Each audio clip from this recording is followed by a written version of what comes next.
Today, I'll discuss issues of fraud, embezzlement, breach of fiduciary duty, and negligence in the context of educational administration. I'll focus on the important roles and responsibilities of educational administrators in both preventing and addressing those issues. I'll explain what a fraud, embezzlement, breach of fiduciary duty, and negligence are, followed by a case of the Roslyn School District embezzlement scandal. In that case, a total of $11 million was embezzled. It was the largest public school embezzlement in American history. Instances of fraud, embezzlement, breach of fiduciary duty, and negligence are regrettably not rare occurrences in education. Some administrators have their own personal foundations. It is very important to keep it separate from the professional business account. Have you heard of the quote, "Power corrupts and absolute power corrupts absolutely"? Due to authority and the significant discretion administrators often have in their professional roles, there exists a potential for abuse if such discretion remains unchecked. The temptation to misuse or even abuse this discretion can be considerable. A notable red flag arises when the administrators mix funds from their personal accounts with those of their professional business accounts. Such blending of personal and professional finances can obscure financial transparency, making it difficult to track the proper use of funds. This opacity not only poses a risk of concealing inappropriate financial activities, but also raises concerns about a possible breach of the fiduciary duty that administrators have to prioritize the best interests of their organization. Recently, a former senior director of financial services at Magnolia School District in Orange County was arrested on a federal criminal complaint. This complaint alleges that he embezzled an astonishing sum exceeding $14 million from the district over a 7-year duration. The embezzled funds were used for a range of extravagant expenditures, including the acquisition of a residence, the purchase of luxury items, and even cosmetic treatment from a dermatologist. This could be considered the largest public school embezzlement in American history to date because the $14 million embezzled funds surpassed the $11 million in the Roslyn case. In both cases, the large scale of the loss of public funds highlights significant issues in financial oversight and governance in educational institutions. The goal of this video is to help you gain an understanding of fraud, embezzlement, breach of fiduciary duty, and negligence, recognize their impact, and learn how to effectively guard against them to ensure the integrity and accountability of our educational institutions. Let's start with the basics by defining them. Fraud is a deliberate deception for unfair or unlawful gain. In education, a common form of fraud is misreporting data.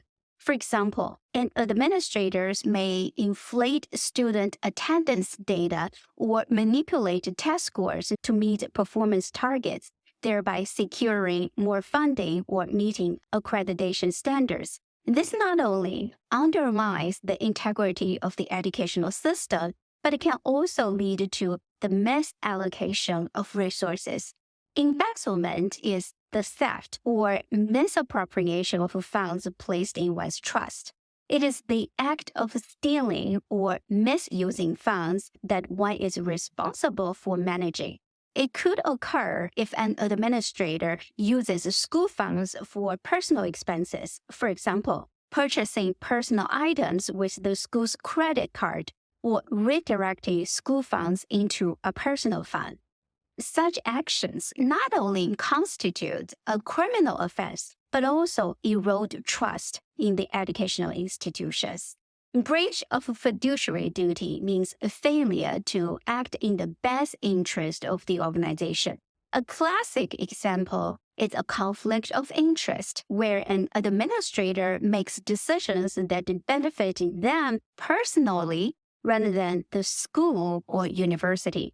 For example, awarding a contract to a family member's company without a fair bidding process, or making investment decisions for the school that also benefit their own financial interests.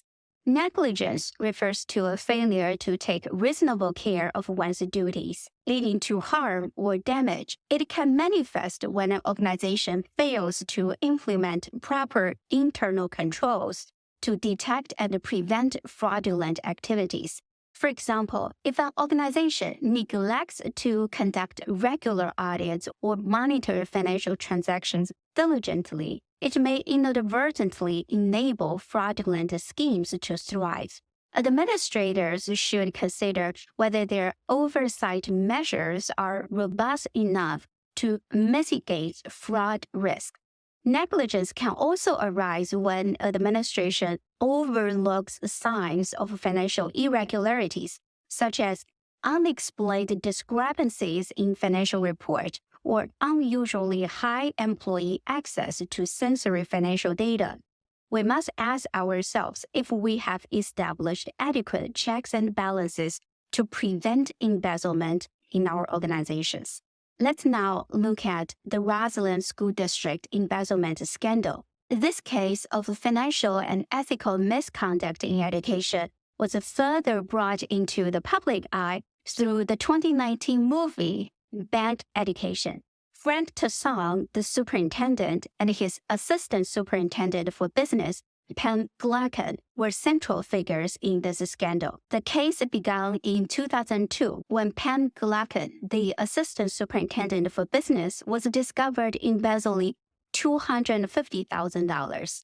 This discovery was made after it was found that Glacken was using school district funds to cover her personal credit card bills and to make large unauthorized purchases for personal home renovation.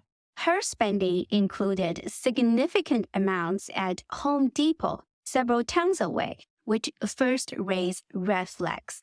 Superintendent Frank Tassong initially confronted the crisis, opted for a strategy aimed at minimizing public fallout and legal entanglements. Tassong's approach was tactically calculated. He suggests that the school board allow Glacken to resign quietly instead of facing criminal charges.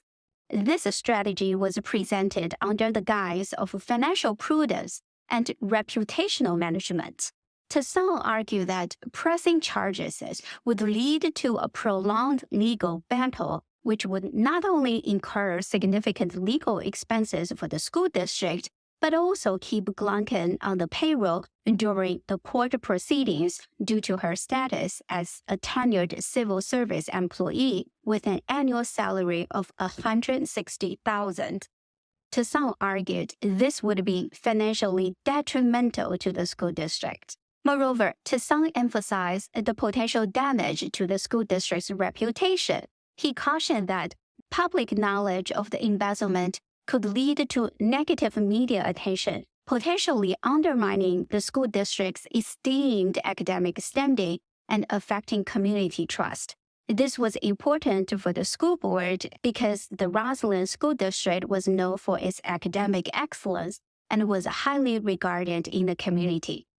Tassong also proposed that Glacken's resignation would include her forfeiting her administrator's license and repaying the embezzled funds immediately. This was presented as a swift and efficient resolution that would ostensibly rectify the financial loss without the need for public scrutiny or legal proceedings.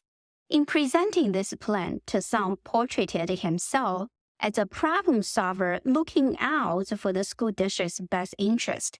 He used his standing and credibility built over years of service to convince the board that this discreet approach was the most judicious course of action under the circumstances.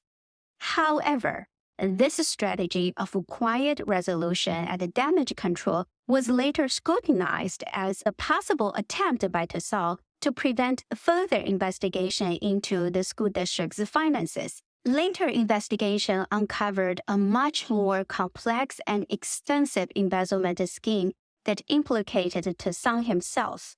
Over a period of 12 years, it was found that Tsang and Glacke, along with other complicit staff members, had orchestrated a systematic embezzling of the school district's funds. The total misappropriate amount was estimated to be around $8 million. The embezzled funds were used for personal luxuries. It was starkly at odds with their roles as stewards of public funds. Those expenses include lavish trips, often involving luxury travel like first-class flights to destinations such as London and Las Vegas, stays in expensive suites, and even funding Tsang's gambling activities. They also spent on high-end cars and other luxury items that furthered their lavish lifestyles. The embezzlement also involved sophisticated financial fraud tactics, like creating phony companies, padding expense accounts, and fabricate vendor bidding records.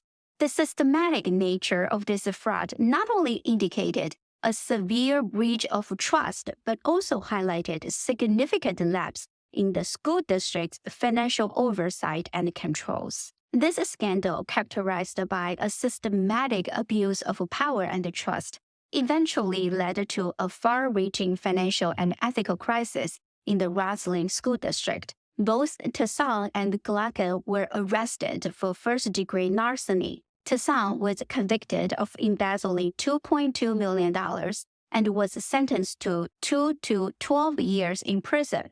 Glacke, who pled guilty to embezzling $4.3 million and testified against Tsang, was sentenced to 3 to 9 years in prison. This scandal had far-reaching consequences, including a loss of public trust in the school district, financial damages that the school district struggled to recover, and changes in policy and oversight in the school district and other school districts as well. It served as a stark reminder of the importance of oversight, ethical administration, and accountability in educational institutions. Let's examine the roles and responsibilities of educational administrators in preventing and addressing fraud, embezzlement, breach of fiduciary duty, and negligence like the Roslyn embezzlement case. In the case of Frank Tsang, his charisma and reputation may have cast a shadow over the critical examination of his actions. To enhance transparency and early detection of fraud, educational administrators should prioritize the establishment of clear and transparent reporting systems. Had the Roslyn School District implemented such a system, the fraudulent activities might have been identified sooner.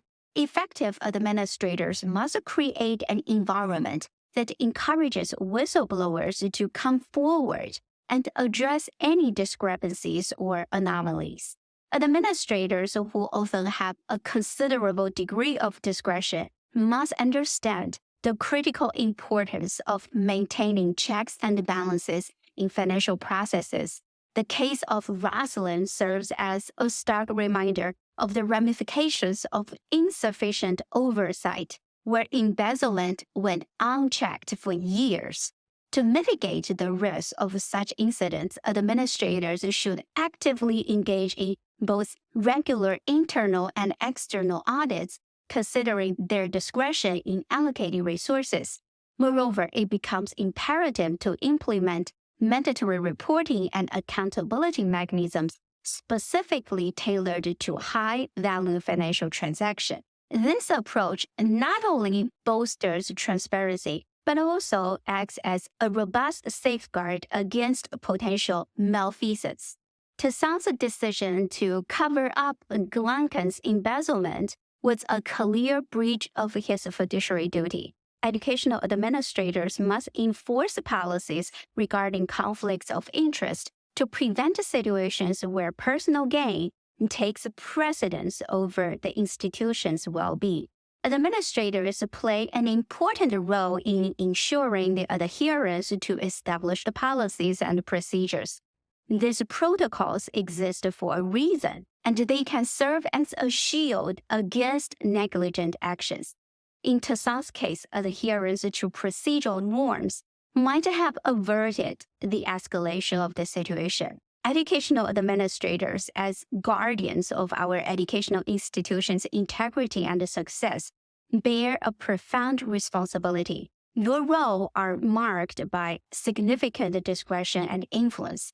In light of the lessons learned from cases like that of Frank Tassan and the Roslyn embezzlement scandal, I urge administrators to embrace your role as vigilant guardians of accountability. By prioritizing transparency, adhering to established procedures, and creating a culture that encourages scrutiny and responsibility, educational leaders can not only safeguard your institution, but also ensure that every resource is directed towards the pursuit of education's loftiest ideals. Which case of fraud, embezzlement, breach of fiduciary duty, and negligence have you come across?